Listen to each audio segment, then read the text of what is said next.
Bonsoir à tous et bienvenue à cette édition du grand format de l'actualité sur CamNews 24 IDFM. Au menu de ce journal, tracasserie douanière, les petits commerçants tirent le diable par la queue. Le constat a été établi en marge du 11e forum douane entreprise tenu à Douala, dans la capitale économique. Le compte rendu dans ce journal. À suivre également ces phénomènes de prise d'otage impliquant une femme dans le Nord. La victime a eu la vie sauve grâce à l'intervention des éléments de la compagnie de gendarmerie de Garoua 2. Voilà pour la vitrine de ce soir. Merci, mesdames, messieurs, de nous préférer pour vous informer. En ouverture de ce journal, tracasserie douanière, les petits commerçants tirent le diable par la queue. En marge du 11e forum douane entreprise qui s'est tenu le jeudi 23 janvier 2025 à Douala, Alice Makejo, opérateur économique et commerçante au marché Mopi à Douala, en a profité pour peindre le tableau sombre de la douane camerounaise qui rend difficilement le quotidien des petits commerçants. Zobel Apollinaire. Les petits commerçants camerounais rencontrent des difficultés avec la douane dues à des tests peu clairs et à des taxes supplémentaires qui leur sont imposées lors de la validation de leurs marchandises au port. Contrairement aux textes des impôts qui sont bien définis et faciles à interpréter, les tests de la douane camerounaise sont complexes et peu accessibles. Nous avons un réel problème avec la douane. Ce problème, c'est que la douane nous fait faire de la navigation à vue. Contrairement aux textes des impôts qui sont connus, et que tout le monde, on peut prendre un expert avéré pour qu'il nous explique ces textes-là et qu'au cas où nous en faisons à la loi, ils peuvent nous dire à quoi nous nous exposons comme sanction. Ce n'est pas le cas pour la douane. Les textes de la douane sont toujours une nébuleuse. Commerçante au marché Mopi de Douala, Alice Makejo relève que les tracasseries douanières ont entraîné la perte de la position des leaders du marché dans la sous-région Afrique centrale. Les taxes et les frais douaniers excessifs, ainsi que les procédures complexes et les retards dans les opérations douanières ne permettent pas aux commerçants de maintenir la compétitivité. Quand on était le plus grand marché de la sous-région, c'est parce que nous dédouanions et les pays périphériques venaient prendre chez nous pour aller. Mais maintenant que notre douane est devenue la plus chère de la sous-région, nous sommes tentés de rentrer chez eux, prendre, même pour passer par la contrebande, pour venir sur le marché camerounais. Comme on dit, trop d'impôts tue l'impôt. Trop de douane tue la douane. Parce qu'ils ont dit qu'il y a des capitaux qui s'évadent et qui se retrouvent à l'étranger. Cette situation entraîne des conséquences négatives, notamment la fuite des capitaux vers l'extérieur, car ces petits commerçants sont obligés d'aller se ravitailler vers les pays voisins. De plus, les accords de partenariat économique favorisent les grandes surfaces, ce qui aggrave davantage la situation des petits commerçants. Il y a des capitaux qui s'évadent et qui se retrouvent à l'étranger, on ne sait pas par quelle alchimie. C'est parce que nous faisons un métier de subsistance et on n'y pourra rien. Si nos conditions sont draconiennes, on va toujours avoir le ménage tourné pour pouvoir savoir comment faire pour continuer à subsister. On a parlé du protectionnisme, mais j'aimerais savoir à quel niveau il y a du protectionnisme au Cameroun. Nous, on a l'impression que les Asiatiques sont plus favorisés que nous. Puis les Chinois, il y a des choses où les Chinois sont carrément exonérés des droits de douane et nous pas. Où est le protectionnisme dans ce cas-là? Ça veut dire qu'on tire le plus petit tissu économique de notre pays, qui est l'amortisseur social. Parce que quand bien même vous allez monter jusqu'où et que vous redescendez, vous allez tomber dans la base qui est nous.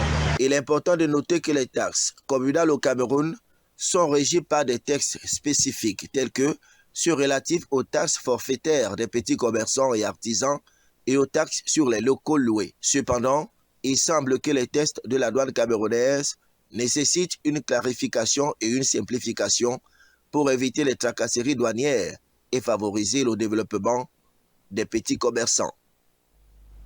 Nous vous le disions à l'entame de ce journal, les fins limiers de la compagnie de gendarmerie de Garoua 2, appuyés des éléments du 32e bataillon d'infanterie motorisée et avec l'aide des membres du comité de vigilance, ont libéré une femme prise en otage dans la localité de Mbela, dans l'arrondissement de Demsa. Cette opération a conduit à la saisie des armes à feu et bien d'autres matériels. Boubacar Adama pour les détails. Dans une opération audacieuse, la gendarmerie de Mbela a réussi à libérer une femme âgée de 44 ans, retenue captive pendant seulement 24 heures. Ce canton situé à la frontière entre le Cameroun et le Nigeria a été le théâtre d'une intervention conjointe entre la compagnie de Garoua 2 et les forces de sécurité locales. Nous demandons à la population de continuer à collaborer, à nous fournir nos renseignements et à faire confiance aux forces de défense et de sécurité afin que nous puissions mener à bien nos missions, qui est celle de la sécurisation des biens et des personnes. Le ratissage mené par les autorités a permis de saisir d'armes à feu, dont les Kalachnikov, ainsi que d'uniformes arborant des motifs militaires et de chaînes destinées à maintenir les otages captifs. À l'arrivée des militaires, les ravisseurs réalisant la gravité de la situation ont pris la fuite en se réfugiant dans les montagnes environnantes. C'est donc un message que nous voulons passer à l'endroit de ceux-là qui ont décidé d'exceller dans ce sport, c'est-à-dire la prise d'otages et demande de rançon, que nous allons leur mener une lutte sans merci. Nous allons les traquer et nous allons les pousser dans leur dernier retranchement. Cette opération a été facilitée par la précieuse collaboration des membres du comité de vigilance qui ont joué un rôle déterminant dans l'arrestation des ravisseurs, mettant ainsi fin à leurs menaces dans la ville de Mbela. Parlons d'éducation à présent. La grève des enseignants du supérieur, entamée depuis le 6 janvier dernier, se poursuit dans toutes les universités d'État.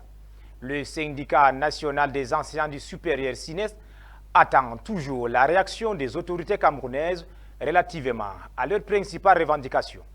Zobel Apollinaire Mbon. Après près de 2 semaines d'arrêt de cours dans les amphithéâtres, rien n'a pratiquement bougé. Les enseignants du supérieur continuent d'attendre désespérément la réaction des autorités camerounaises et notamment celle du ministre de l'enseignement supérieur, le professeur Jacques Famendongo, par rapport à leurs principales revendications. Les enseignants en colère réclament principalement le versement des différentes primes de recherche et des allocations attribuées depuis plusieurs années. Le SINEX maintient la pression sur les autorités camerounaises et déclare qu'il n'y aura pas cours tant que les allocations dues aux enseignants ne seront pas versées. La grève se poursuit donc avec des conséquences sur l'année académique en cours. Cette grève des enseignants du supérieur n'est pas la première. En octobre 2024, ces mêmes enseignants étaient montés au créneau pour exiger aux autorités camerounaises le paiement de la 3e tranche de la prime de modernisation et de la recherche, ainsi que les travaux de finalisation des États de la dette académique des universités d'État de la période allant de 2000 à 2001 et que les paiements soient effectués dans les brefs délais. Le SINES avait par ailleurs dénoncé les retards de paiement et des versements partiels sans explication. C'est donc une guerre permanente à laquelle se livrent le SINES et l'État du Cameroun. Parlons à présent de toute autre chose. Les activités des groupes armés Boko Haram continuent à avoir un impact sur les populations du département du Mayo-Tchanaga. Il s'agit des localités Tofu, Boshi, Machacha et Idoa qui ne savent plus à quel sein se vouer suite au pillage de leurs biens, les enlèvements et de maîtres des civils, les actes de vandalisme sur des infrastructures scolaires et sanitaires. Reportage Boubacar Adam. Dans les villages de Tofu, Boshi, Machacha et Idoa, nichés dans le département de Mayo-Tchanaga à l'extrême nord du Cameroun, un vent de misère et de désespoir souffle sur les visages marqués par la souffrance des habitants. Victimes des atrocités perpétrées par la secte Boko Haram, ces villageois portent sur leur tête les derniers vestiges d'un patrimoine anéanti. Se retrouvant sans domicile fixe et espérant avoir laissé derrière eux l'ombre menaçante du danger. Au lycée de Tourou, une atmosphère de peur et d'anxiété enveloppe les élèves qui craignent de devenir les prochaines cibles de cette violence insidieuse. Nous n'arrivons pas à dormir ni à étudier puisqu'ils arrivent ici aux environs 19h. Chaque après-midi, aux alentours de 17h, La population se précipite vers les montagnes, cherchant refuge dans un silence pesant où même les pleurs des nourrissons sont étouffés par la terreur ambiante. Il y a certains endroits à la montagne, donc il y a les cailloux, donc il nous sert un peu de bouclier. On installe la natte et on n'a pas le droit d'allumer la torche. Puisque quand on allume, ça veut dire qu'on est en train d'avertir que nous sommes à tel endroit. Une situation qui transforme ces villageois en véritables cités fantômes où l'espoir semble s'éteindre peu à peu. Face à ce tableau alarmant et à cette crise humanitaire criante, l'appel à une intervention immédiate des autorités administratives devient pressant. Les voix éteintes des habitants de Mayo-Tchanaga méritent d'être entendues. Il est impératif que des mesures concrètes soient prises pour restaurer la paix et la sécurité dans ces villages. Dans moins d'une semaine, mesdames, messieurs, nous serons en mars. Cela dit, la 109e édition de la Journée internationale de la femme se prépare activement. Le point de l'édition 2025 a été dévoilé au cours d'une émission diffusée sur la télévision nationale. Plus de détails avec Zobel Apollinaire.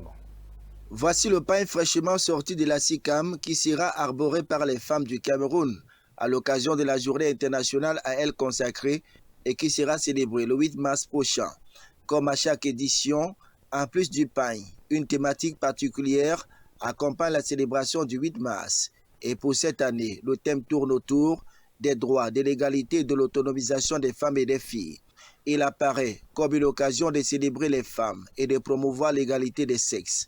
Il est également lié au 30e anniversaire de la déclaration et du programme d'action de Bédine, adopté en 1995 pour promouvoir les droits des femmes et des filles. L'objectif principal de la Journée internationale de la femme, célébrée le 8 mars de chaque année, est de magnifier les réalisations et les contributions des femmes dans tous les domaines de la société, promouvoir l'égalité des sexes et les droits des femmes, sensibiliser l'opinion publique aux défis et aux inégalités que les femmes rencontrent encore dans le monde, encourager les gouvernements, les organisations et les individus à prendre des mesures concrètes pour atteindre l'égalité des sexes et autonomiser les femmes. Les objectifs spécifiques de la Journée internationale de la femme peuvent varier d'une année à l'autre en fonction du thème choisi par les Nations Unies. Cependant, l'objectif global est toujours de promouvoir l'égalité des sexes et des droits des femmes. La Journée internationale de la femme au Cameroun est célébrée avec enthousiasme et engagement depuis 1986. Le pays marque cette journée avec des activités variées pour promouvoir l'égalité des sexes et les droits des femmes. Les célébrations sont pilotées par le ministère de la Promotion de la Femme et de la Famille qui organise des événements tels que des conférences, des débats, des ateliers, des manifestations culturelles. Ces événements visent à sensibiliser l'opinion publique aux défis que les femmes rencontrent et à promouvoir l'autonomisation de ces femmes. Les femmes camerounaises sont également encouragées à participer à des activités économiques et sociales pour promouvoir leur autonomisation. Les organisations non gouvernementales et les associations féminines jouent un rôle important dans la promotion des droits des femmes et de l'égalité des sexes au Cameroun. En sport, moisson pleine pour les deux représentants du Nord dimanche à Garoua devant leur public. Grâce à leur victoire respectivement face à Victoria United et Bampoutous FC de Mouda, Gazelle Football Academy et Coton Sport de Garoua se positionnent au classement au terme de la 9e journée partielle disputée dimanche. Les enseignements de cette 9e étape, c'est avec Ali Djida et Michel Ateba. Pour la première fois depuis le début de la saison sportive, deux clubs de la région du Nord rentrent dans le top 4 du classement en Elite One. En effet, grâce à sa brillante prestation dimanche contre Victoria United, 3-1, les Sky Blues de Garoua s'emparent de la première place du classement avec 20 points. Les poulains du coach Alioum Nkada ont ramené sur terre au Popo, arrivé en avion à Garoua. Un début de saison presque plein pour Gazelle FA qui a enregistré le week-end dernier sa 6e victoire pour un total de 9 rencontres. De son côté, Coton Sport de Garoua, désormais 4e avec 16 points, fait son entrée dans le top 4. Grâce à sa large victoire, 4-1 face à Bambotos de Mbouda, les cotonniers retrouvent leur meilleur niveau et caressent même le rêve d'être sacré champion honorifique à la phase aller. Le tableau est complété par la colonne de Jaël Lobor, deuxième 20 points malgré sa première défaite de la saison dimanche, 0 but contre 1 face au Canon sportif de Yaoundé, désormais troisième avec 16 points. Au bas de ce tableau, PWD de Bamenda, Aigle de Nkonsamba, 9 points tous deux malgré la première victoire de Aigle, 2-0 face à Fauve Azur de Yaoundé. L'Union sportive de Douala, 8 points, battue par la Panthère sportive du Ndé. Bambotos de Bouddha, 7 points. Et enfin, Young Sport Academy de Bamenda qui a enregistré sa première victoire de la saison, 5 points. Ainsi s'achève ce journal, mesdames, messieurs. Merci à tous de l'avoir suivi. Dans un instant, l'entretien est inclusif avec Ghislaine Kounga.